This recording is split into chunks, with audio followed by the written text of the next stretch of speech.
هل سبق لك أن رأيت سقفا بهذا الشكل؟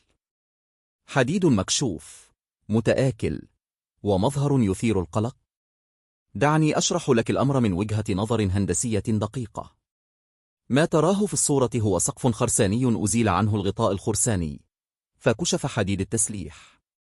والتسليح في حالة صدأ شديد مع توزيع غير منتظم للأسياخ، وهذا مؤشر خطير للغاية. ما الأسباب التي تؤدي إلى هذه الحالة؟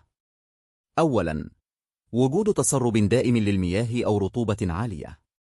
ثانياً، ضعف في الغطاء الخرساني مما لم يوفر الحماية الكافية للحديد. ثالثاً، تنفيذ عشوائي دون إشراف هندسي. رابعاً، استخدام خرسانة منخفضة الجودة أو بدون إضافات مانعة للصدأ. والنتائج: تآكل الحديد، وبالتالي انخفاض مقاومة السقف للأحمال.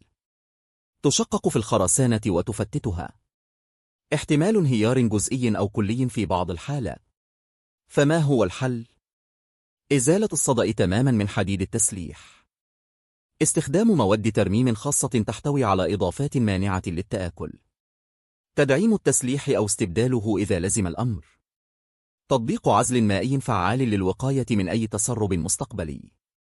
لكن الأهم من كل ذلك هو وجود إشراف هندسي متخصص من البداية لضمان التنفيذ السليم وجودة المواد وسلامة الهيكل.